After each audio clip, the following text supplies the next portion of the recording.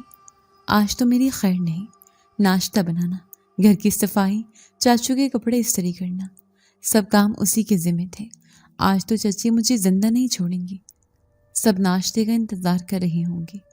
وہ جلدی سے منہ پر پانی کے چھینٹے مار کر سہمی ہوئی اپنے کمرے سے نکلے۔ وہ ذہنی طور پر ہر طرح کی ڈانٹ اور شاید مار کھانے کے لیے ہی تیار تھی۔ وہ تیز تیز قدم اٹھاتے ہوئے باورچی خانے کی طرف بھاگی، مگر وہاں پہنچ کر وہ حیرت سے دنگ رہ گئی۔ باورچی خانہ بالکل صاف ستھرا تھا اور چولہے پر گرما گرم پراٹھے تیار رکھے تھے۔ آملیٹ بن چکا تھا اور چائے کی کیتلی سے بھاپ اٹھ رہی تھی۔ ایک لمحے کے لیے اسے اپنی آنکھوں پر یقین نہ آیا۔ ناشتہ مکمل طور پر تیار تھا۔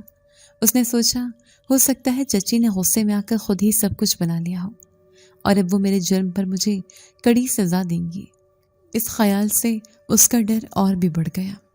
اس نے جلدی جلدی کامتے ہاتھوں سے ٹرے میں برتن سجائے اور کھانے کی میز لگانے لگی۔ کچھ ہی دیر میں چاچو، چچی، پھپھو اور اس کی دونوں کزنیں ناشتے کی میز پر آ گئیں۔ رانی ایک کونے میں سر جھکائے کھڑی ہو گئی۔ طوفان سے پہلے والی خاموشی کا انتظار کرنے لگی، مگر اس کی حیرت کی انتہا نہ رہی جب کسی نے بھی اسے کچھ نہ کہا۔ کسی نے اس سے یہ تک نہ پوچھا کہ وہ دیر سے کیوں اٹھی۔ سب خاموشی سے ناشتہ کرنے لگے۔ رانی بڑی حیرانگی کے ساتھ ان سب کو دیکھ رہی تھی۔ یہ خاموشی اسے ڈانٹ سے زیادہ خوفناک لگ رہی تھی۔ اسے لگا یہ سب مل کر اس کے خلاف کوئی بڑا منصوبہ بنا رہے ہیں۔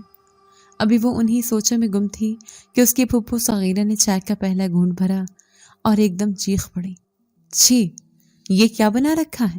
بے وقوف لڑکی، تجھے 1000 بار سمجھایا ہے کہ میں چینی کم لیتی ہوں، تم نے تو اسے میٹھا شربت بنا دیا ہے۔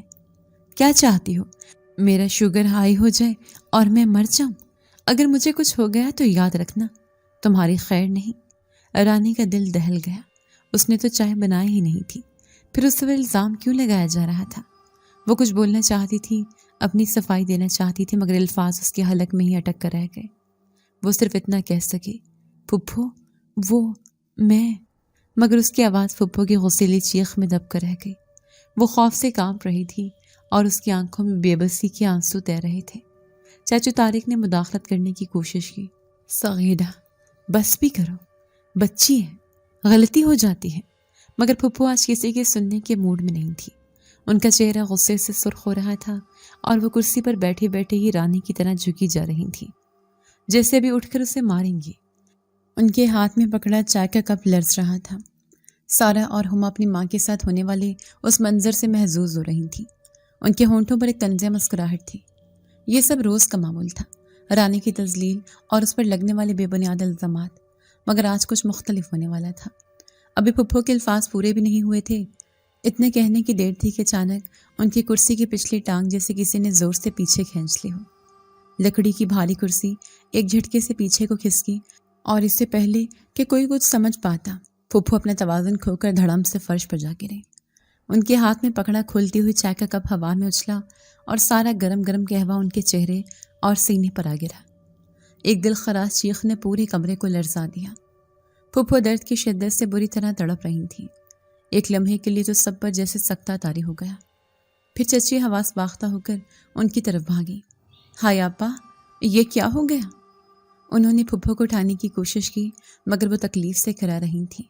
چاچو نے جلدی سے کہا، پانی لاؤ کوئی، جلدی کرو۔ سارا اور ہما بھی گھبرا کر اپنی جگہ سے کھڑی ہو گئی۔ پورے گھر میں ایک افراتفری کا عالم تھا۔ رانی اپنی جگہ پر بت بنی کھڑی تھی، اس کی آنکھیں پھٹی کی پھٹی رہ گئی تھیں۔ اس نے اپنی آنکھوں سے دیکھا تھا کرسی خود بخود نہیں کھسکی تھی، اسے جیسے کسی نے دھکیلا تھا۔ چچی جو اپنی نند کی حالت دیکھ کر بکھلائی ہوئی تھی، اچانک غصے سے رانی کی طرف پلٹی۔ یہ سب تیری وجہ سے ہوا ہے منحوس، تو نہیں کچھ کیا ہے، نہ تو چائے میں اتنی چینی ڈالتی، نہ آپا کو غصہ آتا اور نہ یہ سب ہوتا، تو ہمارے گھر کے لیے کذاب بن کر آئی ہے۔ اتنا کہنے کی دیر تھی کہ چچی جو غصے میں آگے بڑھ رہی تھی، ان کا پیر قالین میں ایسا الجھا کہ وہ بھی چکرا کر گرتے گرتے بچی۔ انہوں نے بڑی مشکل سے میز کا کونا پکڑ کر خود کو سنبھالا۔ ان کا چہرہ خوف سے سفید پڑ گیا تھا۔ اسی لمحے جب سب کی توجہ چیختی چلاتی پھپھو اور لڑکھڑاتی چچی پر تھی، رانی کے کان میں وہی مانوس گہری اور پرسکون سرگوشی گونجی، جو بھی آپ کو نقصان پہنچائے گا ہم اس کا یہی حل کریں گے۔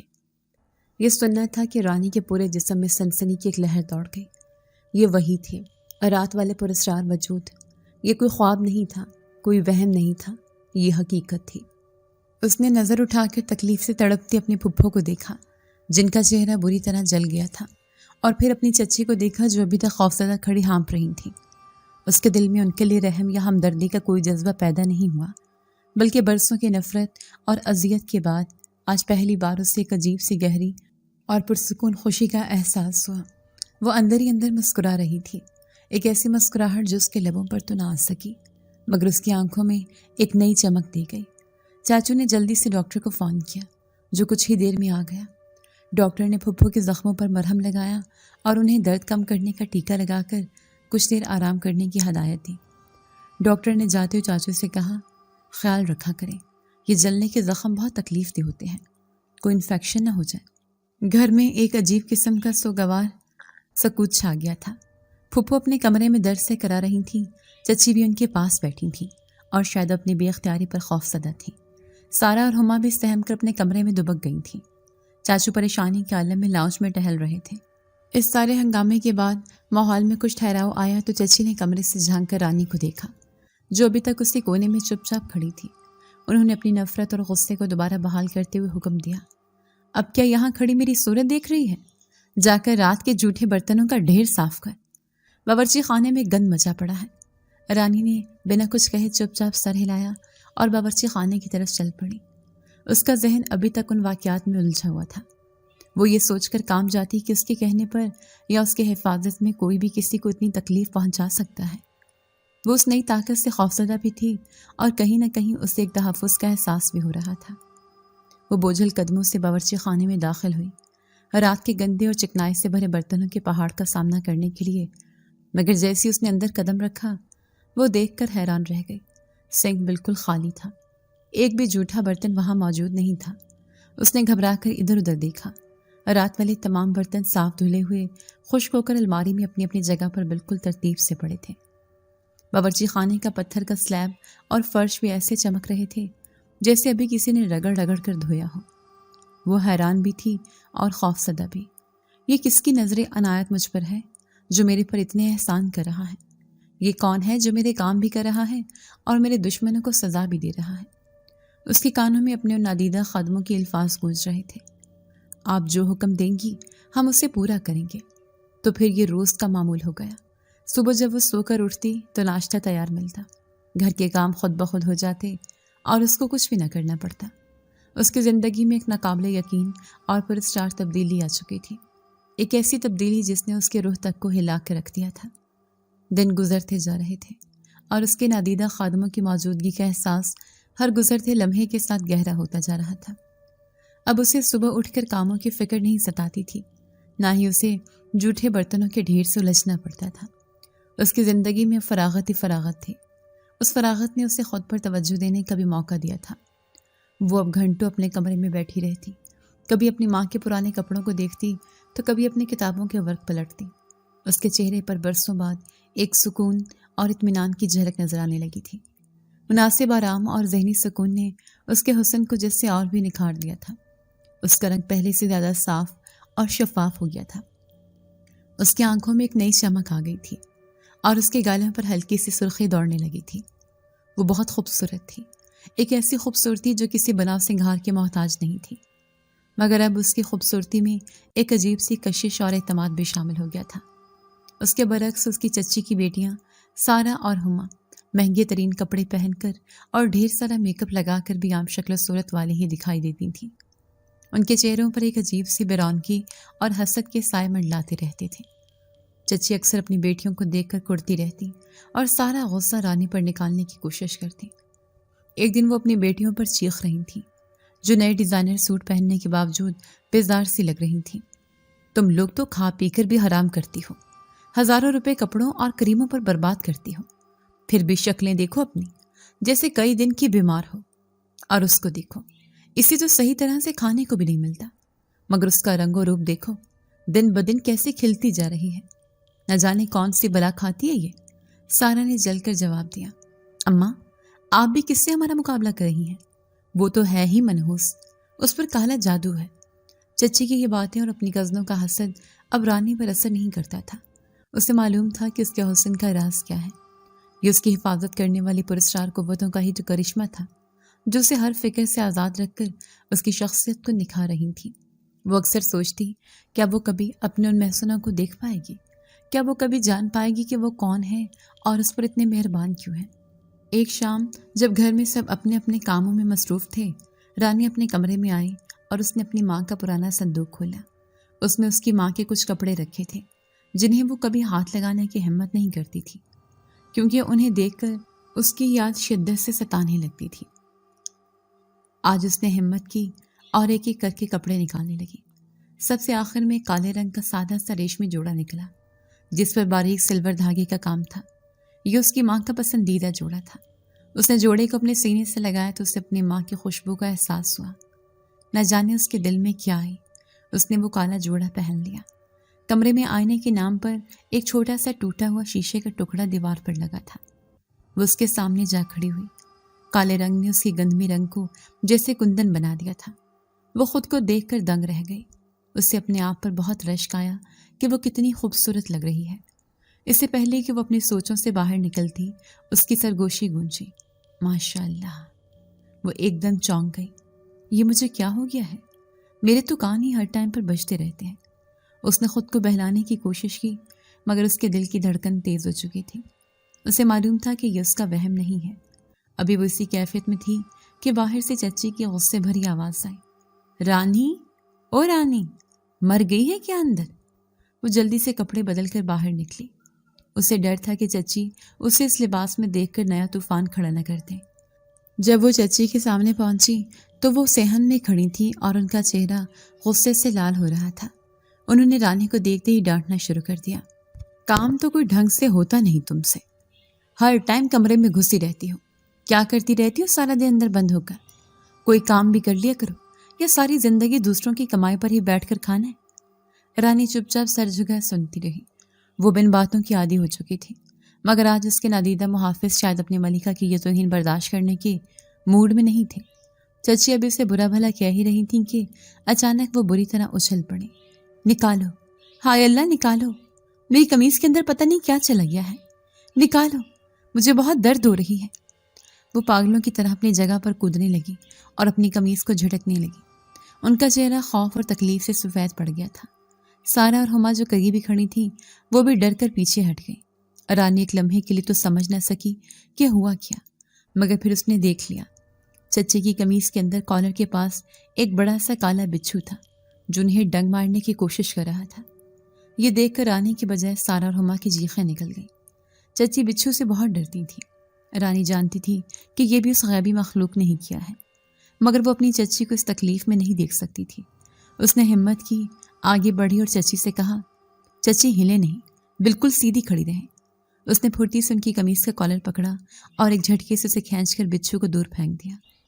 بچھو زمین پر گرتے ہی بھاگ گیا۔ چچی ابھی تک خوف سے کانپ رہی تھی، ان کا سانس پھولا ہوا تھا۔ جب انہیں یقین ہو گیا کہ خطرہ ٹل گیا ہے تو انہوں نے نم آنکھوں سے رانی کو دیکھا اور کانپتی ہوئی آواز میں بولی، شکریہ بیٹی، آج تمہاری وجہ سے میں بچ گئی، اگر یہ مجھے کاٹ لیتا تو میں تو مر ہی جاتی۔ یہ پہلا موقع تھا کہ چچی نے اس سے نرمی سے بات کی تھی، مگر رانی جانتی تھی یہ نرمی اس بچھو کے خوف کا نتیجہ تھی۔ لیکن اس واقعے نے گھر کی فضا کو ایک بار پھر بدل کر رکھ دیا تھا۔ چچی کا رویہ واقعی ہی بدل گیا تھا۔ وہ اب اس سے براہ راست سلجھنے سے کتراتی۔ ان کی آنکھوں میں نفرت کے ساتھ ساتھ اب ایک انجانہ سا خوف بھی نظر آتا تھا۔ اس واقعے نے گھر کی فضا کو ایک بار پھر بدل کر رکھ دیا اور رانی کو اس خاموش طاقت کے احساس میں ایک عجیب سی لذت محسوس ہونے لگی تھی۔ اس تبدیلی کا سب سے بڑا فائدہ یہ ہوا تھا کہ اب اسے پہلے سے کہیں زیادہ آزادی اور سکون میسر تھا۔ وہ اب گھر کے کاموں سے فارغ ہو کر اپنا زیادہ تر وقت اسی برگد کے درخت کے نیچے گزارتی جہاں سے اس کی تقدیر کے بدلنے کا سلسلہ شروع ہوا تھا۔ ایک ایسے ہی پرسکون دوپہر کو جو وہ درخت کے نیچے بیٹھی کتاب پڑھ رہی تھی، حویلی کے بڑے سے آہنی دروازے پر دستک ہوئی۔ اندر سے سارا نے بیزاری سے آواز لگائی، رانی جا کر دیکھو کون ہے، ہم سے تو اٹھا نہیں جاتا اس گرمی میں۔ رانی نے کتاب بند کی اور دروازے کی طرف چل پڑی۔ اس نے لکڑی کا چھوٹا دریچہ کھولا تو باہر کھڑے وجود کو دیکھ کر وہ ایک لمحے کے لیے جیسے سانس لینا ہی بھول گئی۔ باہر ایک نوجوان کھڑا تھا جس کے چہرے پر ایسی وجاہت اور آنکھوں میں ایسی گہرائی تھی کہ رانی نے آج تک اتنا خوبصورت مرد کبھی نہیں دیکھا تھا۔ لمبے قد پر مناسب جسم، گندمی رنگت، سیاہ گھنی پلکوں کے پیچھے ایسی آنکھیں تھیں جس سے ان میں کائنات کے راز چھپے ہوں۔ اس کے ہونٹوں پر ایک ہلکی سی پر اعتماد مسکراہٹ تھی۔ رانی کا دل بھی اختیار ہی زور سے دھڑکا اور اس کے چہرے پر گھبراہٹ کے آثار نمایاں ہو گئے۔ اس سے پہلے کہ وہ لرزتی آواز میں اس سے کچھ پوچھتی، وہ نوجوان خود ہی ایک نہایت شائستہ اور گہری آواز میں بولا، میں علی ہوں، میں نے اخبار میں ڈرائیور کی نوکری کے لیے اشتہار پڑھا تھا، اسی سلسلے میں بات کرنے آیا ہوں۔ اس کی آواز سن کر رانی کو ایک جھٹکا سا لگا۔ یہ آواز تو جانی پہچانی تھی۔ یہ وہی دلکش اور پراسرار آواز تھی جو وہ پہلے بھی کئی بار سن چکی تھی۔ اس نے جلدی سے خود کو سنبھالا اور کہا، آپ ٹھہریں، میں چاچو کو بلاتی ہوں۔ وہ بھاگتی ہوئی اندر گئی اور اپنے چاچو کو بتایا کہ کوئی ڈرائیور کی نوکری کے لیے آیا ہے۔ چاچو طارق جو آرام کر رہے تھے پہلے تو کچھ بڑبڑائے مگر پھر اٹھ کر باہر آ گئے۔ انہوں نے علی کو اندر بلایا اور اس سے بات چیت شروع کی۔ رانی دور کھڑی یہ سب دیکھ رہی تھی۔ علی کا بات کرنے کا انداز اتنا مہذب اور اس کی شخصیت اتنی پرکشش تھی کہ چاچو بھی اس سے متاثر ہوئے بغیر نہ رہ سکے۔ انہوں نے اس سے اس کے خاندان اور پچھلے کام کے بارے میں پوچھا تو علی نے بڑی خوش اسلوبی سے انہیں مطمئن کر دیا۔ آدھے گھنٹے کی بات چیت کے بعد چاچو نے اسے نوکری پر رکھنے کا فیصلہ کر لیا اور اسے حویلی کے باہر بنے ڈرائیور والے کوارٹر میں ایک کمرہ دے دیا۔ علی نے جاتے ہوئے چاچو کا شکریہ ادا کیا۔ طارق صاحب، آپ کی بہت مہربانی، میں آپ کو شکایت کا موقع نہیں دوں گا۔ اس کی آواز جب دوبارہ رانی کے کانوں سے ٹکرائی تو اس کا شک یقین میں بدلنے لگا۔ یہ وہی تھا، وہی پراسرار ہمدرد جس نے اس کی زندگی بدل دی تھی، مگر یہ کیسے ہو سکتا تھا؟ وہ سوچوں کہ اس بھنور میں غرق تھی جب علی کی نظریں اس پر پڑیں۔ اس نے رانی کو دیکھ کر ہلکا سا سر جھکایا اور ایک معنی خیز مسکراہٹ کے ساتھ وہاں سے چلا گیا۔ اس دن کے بعد حویلی کی فضا ہی بدل گئی۔ علی نے آتی اپنے کام اور اپنے اخلاق سے سب کا دل جیت لیا۔ وہ صرف ایک ڈرائیور نہیں تھا بلکہ اس کی موجودگی میں ایک عجیب سا تحفظ اور وقار کا احساس تھا۔ مگر سب سے بڑی تبدیلی رانی کی زندگی میں آئی تھی۔ اب اس کے پاس بات کرنے اور اپنا دکھ درد بانٹنے کے لیے کوئی موجود تھا۔ ان کی بات چیت کا سلسلہ بھی اسی برگد کے درخت کے نیچے سے شروع ہوا جب ان دونوں کی ملاقات کی جگہ بن چکا تھا۔ یہ اکثر تب ہوتا جب دوپہر میں گھر کے سبھی لوگ آرام کر رہے ہوتے۔ شروع میں تو وہ دونوں جھجکتے ہوئے موسم اور ادھر ادھر کی باتیں کرتے، مگر آہستہ آہستہ ان کے درمیان حائل فاصلے مٹنے لگے۔ رانی نے پہلی بار کسی کو اپنی زندگی کے بارے میں بتایا، اپنے ماں باپ کے بارے میں، اپنی تنہائی اور اس گھر میں ہونے والے سلوک کے بارے میں۔ علی ایک بہت اچھا سامع تھا۔ وہ گھنٹوں خاموشی سے اس کی باتیں سنتا اور اس کی آنکھوں میں دیکھ کر کہتا، اب سب ٹھیک ہو جائے گا، میں آ گیا ہوں نا۔ انہیں ملاقاتوں میں وہ دونوں ایک دوسرے کے بہت قریب آ گئے اور نہ جانے کب ایک دوسرے کو اپنا دل دے بیٹھے۔ رانی کو اب دوپہر کا شدت سے انتظار رہتا، جب وہ علی سے ملتی اور اسے دیکھ کر اپنے سارے غم بھول جاتی۔ علی کی محبت اس کے لیے کیسی ٹھنڈی چھاؤں کی طرح تھی جس میں وہ دنیا کے ہر دکھ سے محفوظ ہو جاتی تھی۔ ایک دن وہ دونوں اسی درخت کے نیچے بیٹھے تھے جب علی نے رانی کا ہاتھ اپنے ہاتھ میں لے لیا اور بڑی سنجیدگی سے کہا، رانی، میں تم سے ایک ضروری بات کرنا چاہتا ہوں۔ میں مزید انتظار نہیں کر سکتا، میں تم سے شادی کرنا چاہتا ہوں۔ علی کے منہ سے یہ الفاظ سن کر رانی کے دل کی دھڑکن جیسے رک سے گئی۔ اس نے اپنا ہاتھ کھینچ لیا اور آنکھوں میں آنسو لیے بولی، علی، یہ کیسے ممکن ہے؟ آپ جانتے ہیں کہ میں اس گھر میں کس حیثیت سے رہتی ہوں۔ میرے چچا میری موجودگی کو ہی بمشکل برداشت کرتے ہیں۔ وہ اپنی جھوٹی سماجی عزت اور ناک کو بچانے کے لیے میری شادی کبھی بھی ایک ڈرائیور سے نہیں کریں گے۔ وہ مجھے کسی امیر گھر میں بیاہ کر اپنی ذمہ داری سے جان چھڑانا چاہیں گے، چاہے میں وہاں خوش رہوں یا نہ رہوں۔ علی نے اس کی آنکھوں میں دیکھتے ہوئے ایک پرسکون اور پراعتماد لہجے میں کہا، وہ سب تم مجھ پر چھوڑ دو، تم بس مجھے یہ بتاؤ کہ تم مجھ سے اس ڈرائیور سے شادی کرنا چاہتی ہو۔ رانی نے روتے ہوئے اس کی طرف دیکھا، اس کی آنکھوں میں بے پناہ محبت اور اقرار تھا۔ علی نے دوبارہ پوچھا، بولو رانی، کیا تم میرا ساتھ دو گی؟ علی کا اعتماد اور اس کی آواز کا جادو رانی کو ہر خوف سے بے نیاز کر گیا۔ اس نے سسکتے ہوئے ہاں میں سر ہلایا اور بولی، میں بھی آپ سے محبت کرتی ہوں علی، آپ کے علاوہ اپنی زندگی میں کسی اور کا تصور بھی نہیں کر سکتی۔ میں آپ سے شادی کرنا چاہتی ہوں۔ یہ سن کر علی کے چہرے پر ایک فاتحانہ مسکراہٹ پھیل گئی۔ اس نے رانی کا ہاتھ دوبارہ تھامتے ہوئے کہا، تو پھر باقی سب مجھ پر چھوڑ دو۔ میں تمہارے چچا سے تمہارا ہاتھ مانگوں گا اور وہ انکار نہیں کر پائیں گے۔ رانی اس کے اس اعتماد پر حیران تھی، مگر اس سے اس کی باتوں پر پورا یقین تھا، کیونکہ وہ جان چکی تھی کہ علی کوئی عام انسان نہیں ہے۔ اس کی آنکھوں میں جھلکتی محبت اور اس کے لہجے میں چھپے ہوئے عزم نے رانی کے دل سے ہر خوف اور ہر خدشے کو نکال باہر کیا تھا۔ وہ دونوں کچھ دیر اور اپنے آنے والے خوبصورت مستقبل کے خواب بنتے رہے، اس بات سے بالکل بے خبر کہ ان کی ہر حرکت پر دو کینہ پرور آنکھیں جمی ہوئی تھیں۔ حویلی کی دوسری منزل پر واقع برآمدے میں رانی کی چچی اور پھپھو کھڑی تھیں اور ان کی آنکھوں میں ان دونوں کو ایک ساتھ دے کر نفرت اور حسد کے شعلے بھڑک رہے تھے۔ وہ دونوں ایک دوسرے سے کچھ کہے بغیر بس انہیں گھورتی رہی اور پھر ایک شیطانی مسکراہٹ کا تبادلہ کر کے چپکے سے وہاں سے ہٹ گئی۔ وہ نہیں جانتی تھیں کہ علی ان کی موجودگی کو پہلی نظر میں ابہام کیا تھا، مگر وہ جان بوجھ کر خاموش رہا تھا، جیسے وہ اسی لمحے کا منتظر ہو۔ اس نے رانی کو اس بات کا احساس تک نہ ہونے دیا اور اس سے باتوں میں لگ رہا۔ جب اسے یقین ہو گیا کہ وہ دونوں جا چکے ہیں تو اس نے آہستگی سے رانی کا ہاتھ چھوڑا اور ایک سنجیدہ لہجے میں بولا، رانی، ایک بہت اہم بات ہے۔ ابھی جب ہم یہاں بیٹھے تھے تمہاری چچی اور پھپھو نے ہمیں ایک ساتھ ہاتھ پکڑے ہوئے دیکھ لیا ہے۔ یہ سننا تھا کہ رانی کے چہرے کا رنگ فک ہو گیا، اس کے ہاتھ پاؤں خوف سے ٹھنڈے پڑ گئے، اس کی خوشی، اس کا سکون سب ایک لمحے میں کافور ہو گیا۔ اس کی آنکھوں میں آنسو بھر آئے اور وہ روتے ہوئے بولی، ہائے اللہ، اب کیا ہوگا؟ وہ دونوں تو جیتے جی میری کھال اتار دیں گی، وہ چاچو کو بتا دیں گے اور چاچو مجھے جان سے مار دیں گے۔ علی، آپ نے مجھے پہلے کیوں نہیں بتایا؟ جب آپ نے انہیں دیکھ لیا تھا ہم یہاں سے اٹھ جاتے۔ اب میں کیا کروں گی؟ اس کا پورا وجود کسی سوکھے پتے کی طرح کانپ رہا تھا۔ علی نے اس کے دونوں ہاتھ تھام کر اسے تسلی دی، پرسکون ہو جو رانی، میری طرف دیکھو، گھبرانے کی کوئی بات نہیں ہے، میں نے انہیں جان بوجھ کر دیکھنے دیا تھا، یہ سب میرے منصوبے کا ہی حصہ ہے۔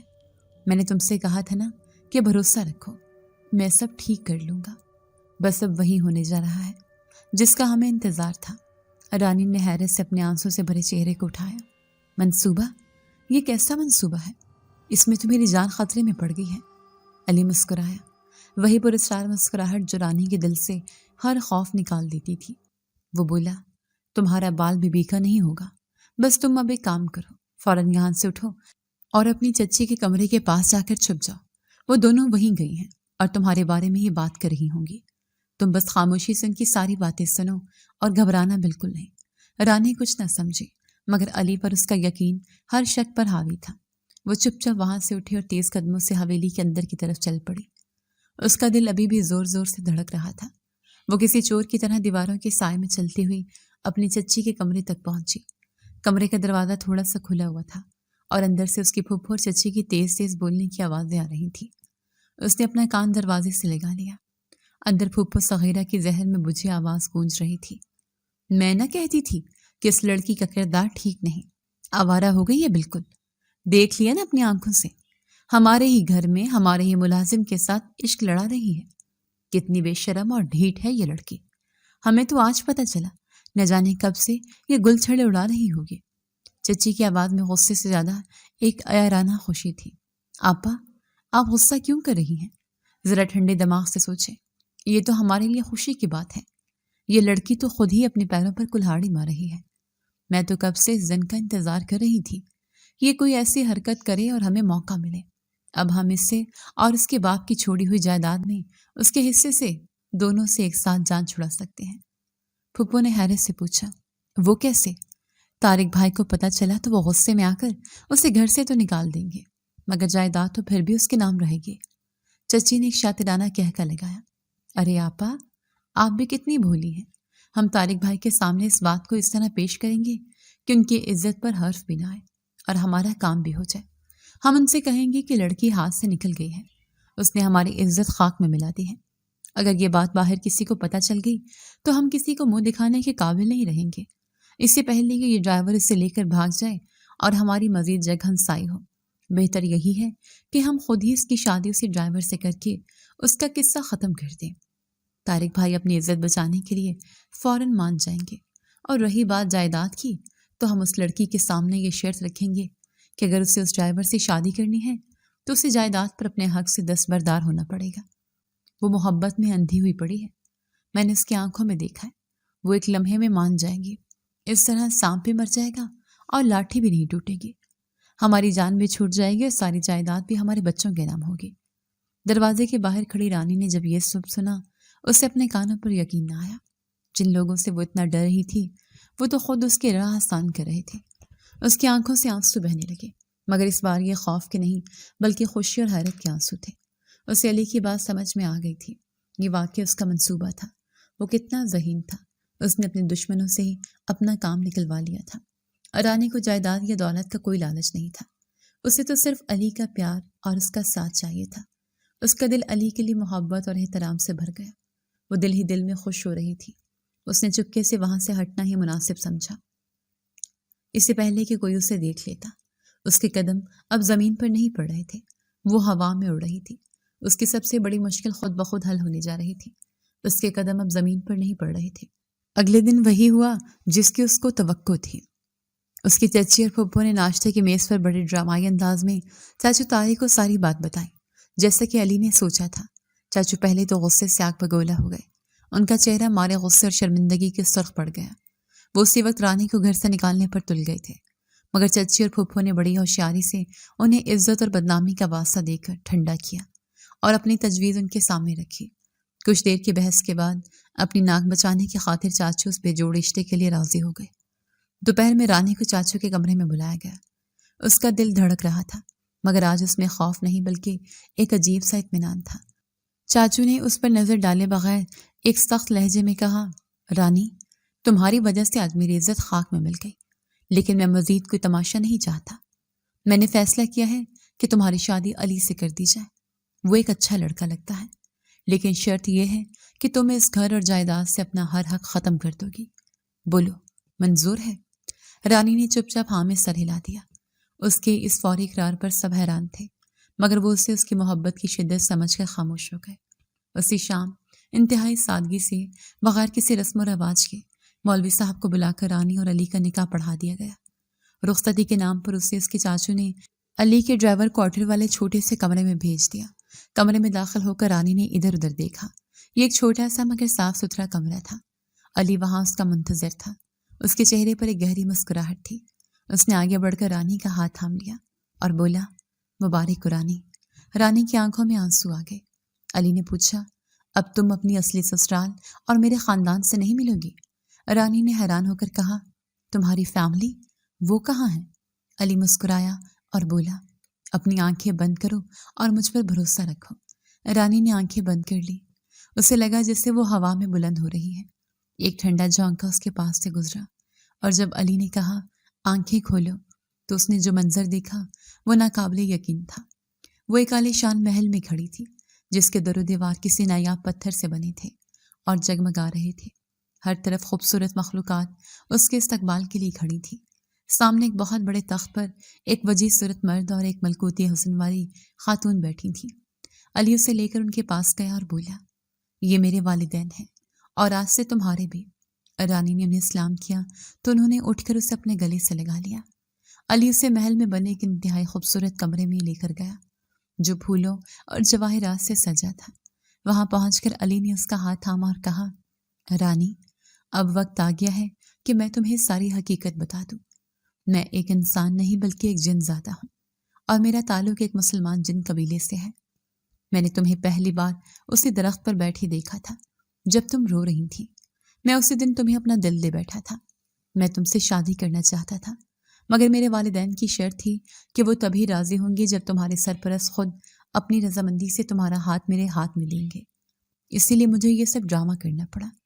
اب جب کہ تم حقیقت جان چکی ہو تو یہ تم پر ہے کہ تم مجھے قبول کرتی ہو یا نہیں۔ رانی نے نم آنکھوں سے اس کی طرف دیکھا اور بولی، علی، مجھے اس سے کوئی فرق نہیں پڑتا کہ آپ کون ہیں۔ میں نے آپ کی نیکی اور آپ کی روح سے محبت کی ہے۔ مجھے آپ ہر حال میں قبول ہیں۔ یہ سن کر علی نے اسے وہ سب کچھ بتایا کہ کیسے اس کے خادموں نے اس کے ہر قدم پر حفاظت اور مدد کی۔ کچھ دن وہاں گزارنے کے بعد علی نے رانی سے کہا، اب میں تمہیں واپس لے کر جاؤں گا۔ وہیں تمہاری دنیا میں ہمارے کالے شان ولیمہ ہوگا۔ میں نے وہاں ایک بہت خوبصورت کوٹھی خریدی ہے۔ ہم تمہارے گھر والوں کو بھی بلائیں گے تاکہ تمہارے دشمن اپنی آنکھوں سے تمہاری خوشی اور میرا مقام دیکھیں۔ پھر وہ رانی کو واپس لے آیا اور ایک شاندار گھر میں اس کی رہائش کا انتظام کیا۔ اس نے خود جا کر رانی کے چچا کے گھر ولیمے کی دعوت دی۔ جب وہ سب ولیمے میں آئے تو ان کی آنکھیں کھلی کی کھلی رہ گئیں۔ علی کسی شہزادے کی طرح تیار تھا اور رانی قیمتی لباس میں کسی پری کی طرح لگ رہی تھی۔ ان کا گھر کسی محل سے کم نہیں تھا۔ چچی اور پھپھو آپس میں خسر پسر کرنے لگی، یہ ہم نے کیا فیصلہ کر لیا؟ یہ تو کوئی بہت ہی امیر کبیر نکلا۔ ہم نے تو سوچا تھا یہ کوئی معمولی ڈرائیور ہے۔ ہم نے کیا سوچ کر اس سے شادی کی، اور یہ کیا سے کیا نکلا۔ وہ سب اپنا سا منہ لے کر رہ گئے۔ ولیمے کی دعوت کے بعد وہ سب حسد اور پچھتاوے کی آگ میں جلتے ہوئے واپس چلے گئے، اور اس طرح رانی اور علی ہمیشہ کے لیے ہنسی خوشی اپنی محبت بھری زندگی گزارنے لگے۔ اگر آپ کو آج کی ہماری کہانی پسند آئی ہے تو اسے لائک کیجیے اور اپنے پیاروں کے ساتھ شیئر کیجیے، اور ہاں، اگر آپ نے ابھی تک ہمارا چینل سبسکرائب نہیں کیا تو ضرور کیجیے۔ ملتے ہیں کل ایک نئی اور دلچسپ کہانی کے ساتھ۔ تب تک کے لیے اللہ حافظ۔